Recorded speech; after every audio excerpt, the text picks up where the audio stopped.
आप देख रहे हैं इंडिया टाउन न्यूज, भारत की बात। नमस्कार, आप देख रहे हैं इंडिया टाउन न्यूज और मैं हूं आपके साथ निशा। स्वागत है आपका हमारे खास बुलेटिन खबरें मध्य प्रदेश में, जहां हम आपको मध्य प्रदेश की महत्वपूर्ण खबरों से रूबरू कराएंगे। तो चलिए खबरों की शुरुआत करते हैं।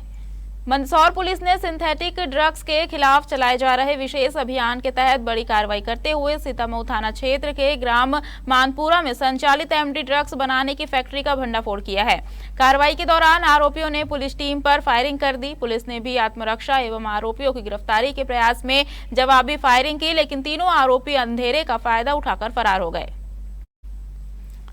मंदसौर पुलिस की विशेष टीम ने 31 जुलाई और 1 अगस्त की दरमियानी रात ग्राम मानपुरा बड़ावदी रोड स्थित दिलीप गायरी के खेत पर बने टीन शेड में दबिश दी। मौके पर मानपुरा निवासी आरोपी दिलीप गायरी और गोविंद गायरी तथा राजस्थान के बजरंगगढ़ निवासी पिंटू सिंह सिसोदिया मौजूद थे।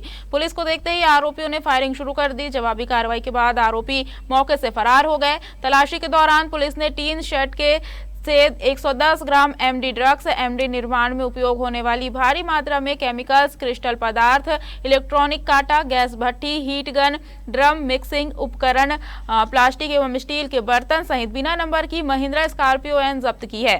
जब्त केमिकल में 208 किलोग्राम एमडीसी, 117 किलोग्राम अन्य रसायन तथा 1 किलोग्राम क्रिस्टल पदार्थ शामिल है। कुछ लोग हैं जो एमडी फैक्ट्री से रिलेटेड केमिकल का उपयोग करके एमडी बनाने वाले हैं। उक्त सूचना के आधार पर हमारे द्वारा एरिया की घेराबंदी एक विशेष टीम हमारे द्वारा बनाई गई, क्योंकि एरिया बहुत ज़्यादा बड़ा था।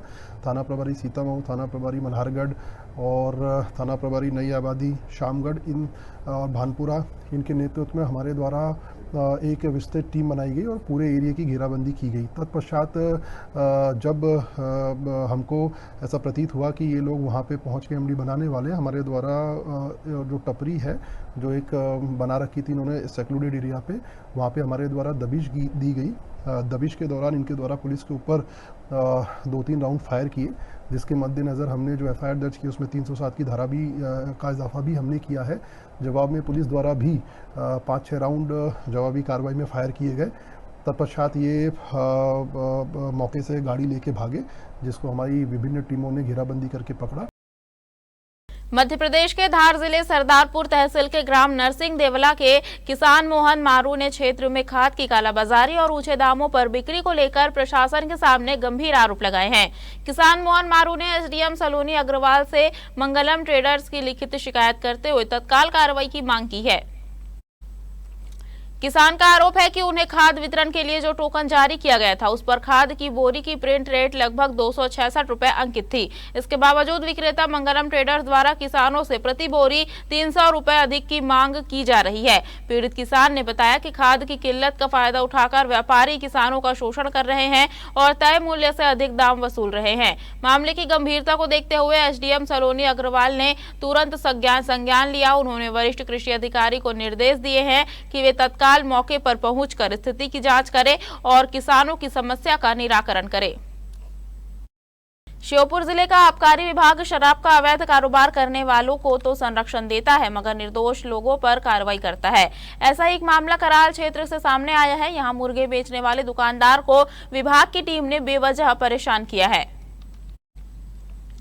आबकारी विभाग का दल अवैध शराब पकड़ने बरगवा गांव पहुंचा था। बरगवा से लौटते समय आबकारी विभाग की टीम ने मुर्गे की दुकान पर छापा मार दिया। मुर्गा बेचने वाले दुकानदार ने बताया कि वह तो सिर्फ मुर्गा बेचता है और जो शराब बेच रहे हैं उन्हें आबकारी वाले नहीं पकड़ते। आबकारी वाले गरीब लोगों पर दबाव डालकर झूठे मामलों में फंसाते हैं और अवैध शराब कारोबारियों से मोटी रकम वसूल करते हैं। आबकारी विभाग की कार्यप्रणाली और गरीबों को परेशान करने के आरोपों को लेकर स्थानीय स्तर पर काफी असंतोष देखा जा रहा है। ग्रामीणों का आरोप है कि बड़े तस्करों को राजनीतिक व प्रशासनिक शय मिलती है, जबकि छोटे मजदूरों को फंसाया जाता है। कई बार दूर दराज के गांवों में रहने वाले गरीब परिवारों को केवल शक के आधार पर डरा धमकाकर केस दर्ज करने की धमकी देकर परेशान किया जाता है। श्योपुर के कई रिहायशी इलाकों और ग्रामीण ढाबों से सरेआम अवैध शराब बिकती है, जिस पर विभाग की टीम समय पर ठोस कदम नहीं उठाती। सर गांव में दारू बिच रही है, लेकिन ये दारू पकड़ने गांव में तो नहीं गए, हमारी दुकान पे आए जहाँ हम, तो हमारी मुर्गे की दुकान है ये तो। अच्छा, मुर्गे बेचते हो आप? हाँ। तो दारू पकड़ने कौन आया था अभी? ये श्योपुर से कस्टम वाले आए थे। आबकारी विभाग वाले आए थे? हाँ। अधिकारी भी थे उनके साथ में? हाँ, सब थे कितनी सर। गाड़ियाँ थी? 3 गाड़ियाँ थी सर। और सभी में ये मतलब आबकारी वाले थे ये? हाँ। तो क्या बोला इन्होंने ये बोला आपसे? था कि ये आप दारू सप्लाई करते हो। आपसे बोला कि आप दारू सप्लाई हाँ। करते हो, फिर उसके बाद क्या किया इन्होंने? उन्हें ये फिर बोल रहे थे कि हमको गलत फहमी हो गई, फिर वापस चले गए। मतलब मेरी दुकान को खकोर दिया उन्होंने पूरी। अच्छा, दुकान आपकी दुकान बिना खोल- परमिशन के खोल दी उन्होंने? हाँ। ताला खोल दिया इसका? हाँ। और फिर इसमें जांच की उन्होंने? और क्या। सागर जिले के देवरी थाना के संजय नगर में एक बंद मोबाइल शॉप में अचानक आग लग गई। आग इतनी भीषण थी कि दुकान में रखा पूरा सामान जलकर राख हो गया। आग से दुकान में रखे मोबाइल फोन, लैपटॉप व अन्य उपकरण जल गए। दुकान संचालक सुनील साहू की मोबाइल शॉप में आग लगने से मोबाइल फोन, लैपटॉप सहित अन्य इलेक्ट्रॉनिक सामान जल गए। हादसे में लाखों रुपए का नुकसान हुआ है। तहसीलदार वर्षा दुबे ने घटनास्थल का निरीक्षण कर नुकसान का जायजा लिया तथा संबंधित अधिकारियों को आवश्यक कार्रवाई के निर्देश दिए। फिलहाल आग लगने के कारणों का पता नहीं चल सका है। नेशनल ग्रीन ट्रिब्यूनल यानी एनजीटी की रोक के बावजूद नर्मदा नदी में अवैध रेत उत्खनन थमने का नाम नहीं ले रहा है। जिला खनिज विभाग ने बड़ी कार्रवाई करते हुए 3 पनडुब्बी मशीनों जब्त की है। विगत दिनों भी विभाग ने 5 जेसीबी, 1 पोकलेन मशीन और 4 ट्रैक्टर ट्रॉलियों पर भी कार्रवाई की है। देखिए सीहोर से हमारे संवाददाता वसीमुद्दीन की यह रिपोर्ट। सीहोर जिले के भैरुंदा तहसील के ग्राम टिगाली स्थित नर्मदा तट पर अवैध रेत उत्खनन की सूचना मिलने पर सहायक खनिज अधिकारी राजकुमार बराठे के नेतृत्व में खनिज विभाग की टीम ने दबिश दी। मौके से अवैध खनन में इस्तेमाल हो रही 3 पनडुब्बी मशीनें जब्त कर ली गई। कार्रवाई के बाद रेत माफियाओं में हड़कंप मच गया। एनजीटी के स्पष्ट प्रतिबंध के बावजूद नर्मदा नदी से लगातार रेत निकाली जा रही है। इससे नदी के पर्यावरण और प्राकृतिक संतुलन पर खतरा बढ़ रहा है। जिला खनिज विभाग लगातार गश्त कर अवैध खनन के खिलाफ अभियान चला रहा है। खनिज विभाग के अनुसार विगत दिनों 5 जेसीबी, 1 पोकलेन मशीन, 4 ट्रैक्टर ट्रॉलियां और अब 3 पनडुब्बियां जब्त की गई है। विभाग ने साफ किया है कि अवैध उत्खनन करने वालों के खिलाफ आगे भी सख्त कार्रवाई जारी रहेगी। फिलहाल लगातार हो रही कार्रवाई से रेत माफियाओं में हड़कंप है। मालवा की माटी में भक्ति और श्रद्धा का अद्भुत संगम देखने को मिला। शाजापुर के दांस्ता खेड़ी आश्रम में राष्ट्रीय संत गोविंद जाने विनोद नगर ने धाम सरकार बापचा का ढोल नगाड़ों और फूल मालाओं के साथ भव्य स्वागत किया। आश्रम का माहौल ऐसा था मानो कलयुग में राम भरत मिलाप हो रहा हो। सुदामा की कुटिया पर कृष्ण के आगमन की तरह भक्तों में उत्साह था। इस अवसर पर संत गोविंद जाने विनोद नगर ने गुलाब की पंखुड़ियों से धाम सरकार के पैर पखारे और गुरु को नमन किया। तत्पश्चात दोनों संतों ने आश्रम की गौशाला में गौ माता की पूजा अर्चना कर गौ सेवा का संदेश दिया। सैकड़ों भक्तों ने इस संत समागम में भाग लेकर आशीर्वाद प्राप्त किया।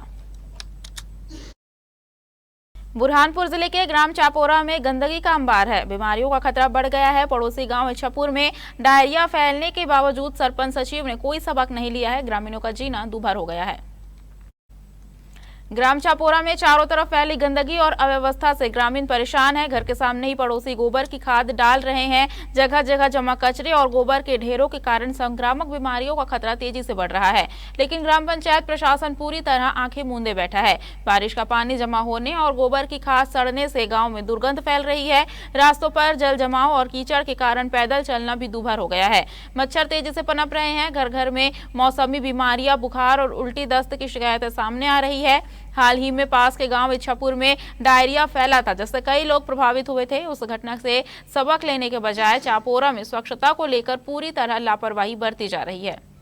हमारी समस्या ये है कि हमारे घर के सामने यहाँ पर गोबर और कुछ अपशिष्ट चीज़ें डाली जा रही है, जिसके कारण हमको घर के सामने होने के कारण, हमारा घर होने के कारण यहाँ पर हमको दिक्कतें आ रही है।